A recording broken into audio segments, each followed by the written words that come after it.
Nature is my muse, and it's been my passion. As a photographer for National Geographic, I've portrayed it for many. But 5 years ago, I went on a personal journey. I wanted to visualize the story of life. It's the hardest thing I've ever attempted, and there have been plenty of times when I felt like backing out. But there were also revelations. And one of those I'd like to share with you today.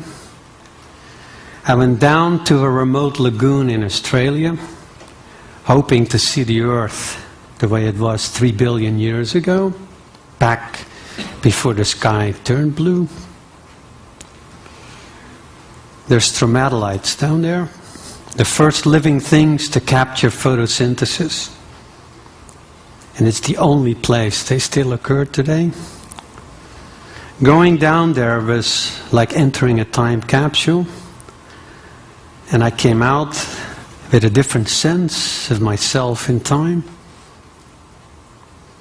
The oxygen exhaled by those stromatolites is what we all breathe today.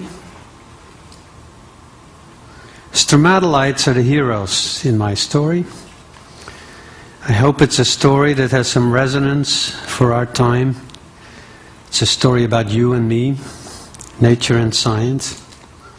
And with that said, I'd like to invite you for a short, brief journey of life through time.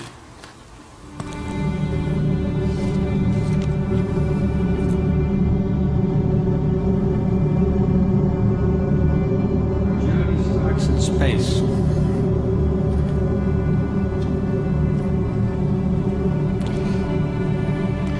Where matter condenses into spheres over time, solidifying into surface molded by fire.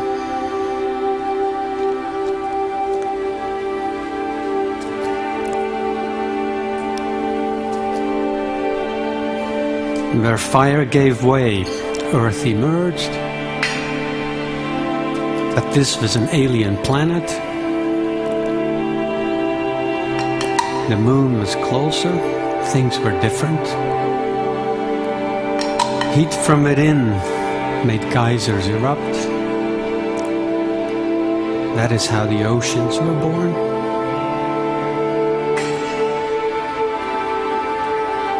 Water froze around the poles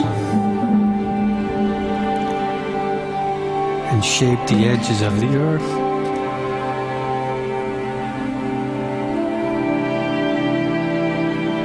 Water is a key to life, but in frozen form, it is a latent force. And when it vanishes, Earth becomes Mars. But this planet is different. It's roiling inside. And where that energy touches water, something new emerges. Life. It arises around cracks in the earth. Mud and minerals become substrates. Where bacteria learn to multiply.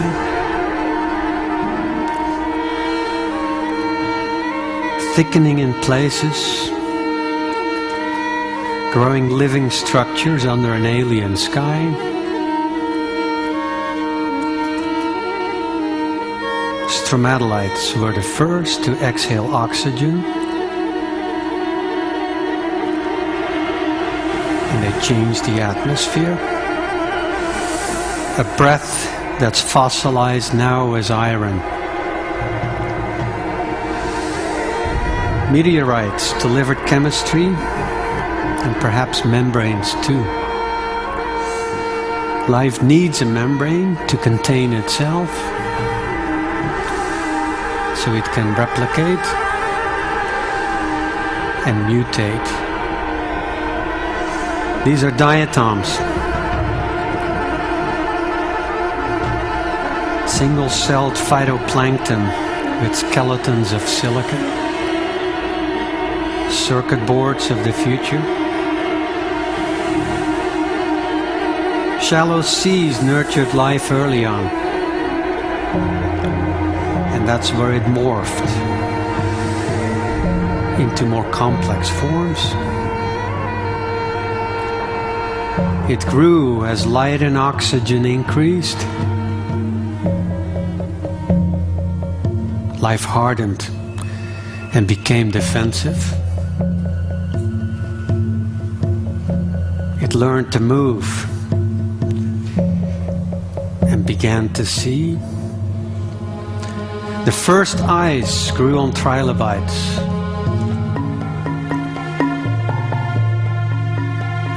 The vision was refined in horseshoe crabs, among the first to leave the sea. They still do what they've done for ages. Their enemies long gone. Scorpions followed prey out of the sea. Slugs became snails. Fish tried amphibian life. Frogs adapted to deserts. Lichens arose as a co-op. Fungi married algae, clinging to rock and eating it too, transforming barren land. True land plants arose, leafless at first. Once they learned how to stay upright, they grew in size and shape. The fundamental forms of ferns followed to bear spores that foreshadowed seeds. Life flourished in swamps. On land, life turned a corner. Jaws formed first, teeth came later. Leatherbacks and tuataras are echoes from that era. It took time for life to break away from water, and it still beckons all the time. Life turned hard so it could venture inland. And the dragons that arose are still among us today.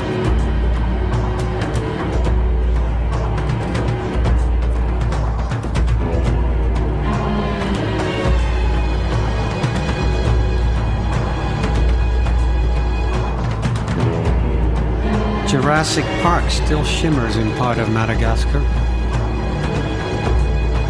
and the center of Brazil, where plants called cycads remain rock hard.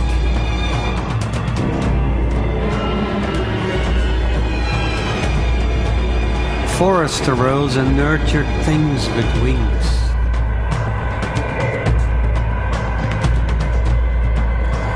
One early form left an imprint like it died only yesterday, and others fly today like echoes of the past. In birds, life gained new mobility.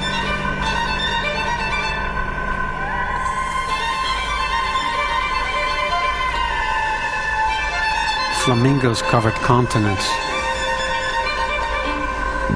Migrations got underway. Birds witnessed the emergence of flowering plants.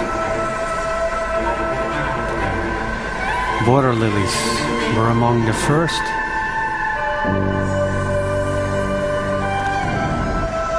Plants began to diversify and grew, turning into trees. In Australia, a lily turned into a grass tree. And in Hawaii, a daisy became a silver sword.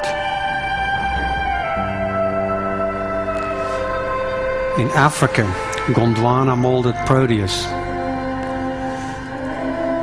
But when that ancient continent broke up,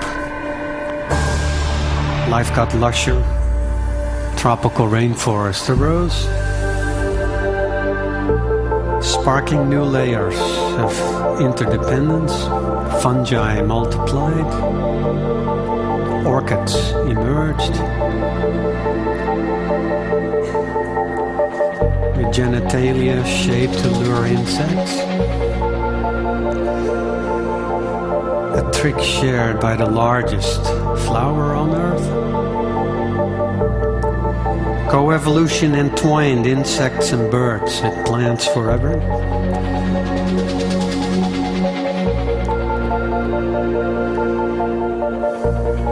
When birds can't fly, they become vulnerable. Kiwis are. And so are these hawks trapped near Antarctica. Extinction can come slowly. Sometimes it arrives fast. An asteroid hit and the world went down in flames. But there were witnesses, survivors in the dark. When the skies cleared, a new world was born.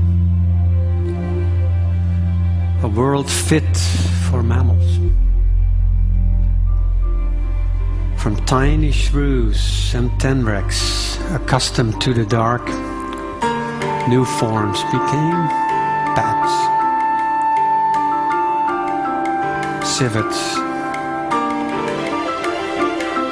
new predators, hyenas, getting faster and faster still.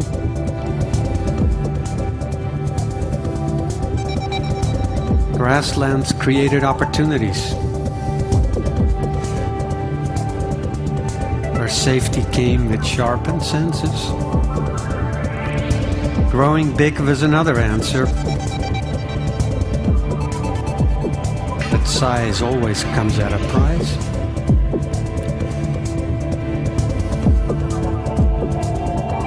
Some mammals turned back to water. Walruses adapted with layers of fat. Sea lions got sleek. Cetaceans moved into a world without bounds. There are many ways to be a mammal.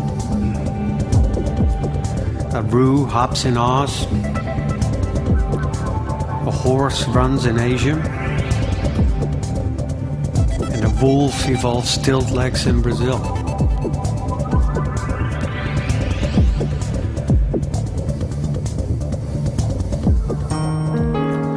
Primates emerge from jungles as tarsiers first, becoming lemurs not much later. Learning became reinforced. Bands of apes ventured into the open, and forests dried out once more. Going upright became a lifestyle. So who are we? Brothers of masculine chimps? Sisters of feminine bonobos? We are all of them and more. We're molded by the same life force. The blood veins in our hands echo the coarse water traces on the earth. And our brains, our celebrated brains, reflect the drainage of a tidal marsh. Life is a force in its own right. It is a new element. And it has altered the earth. It covers earth like a skin. And where it doesn't, as in Greenland in winter, Mars is still not very far. But that likelihood fades as long as ice melts again. And where water is liquid, it becomes a womb for cells green with chlorophyll. And that molecular marvel is what's made a difference. It powers everything. The whole animal world today lives on a stockpile of bacterial oxygen that is cycled constantly through plants and algae, and their waste is our breath, and vice versa. This earth is alive, and it's made its own membrane. We call it atmosphere.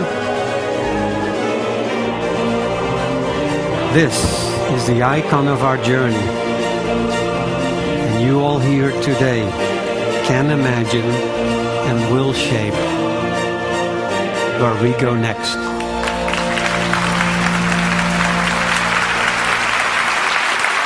Thank you. Thank you.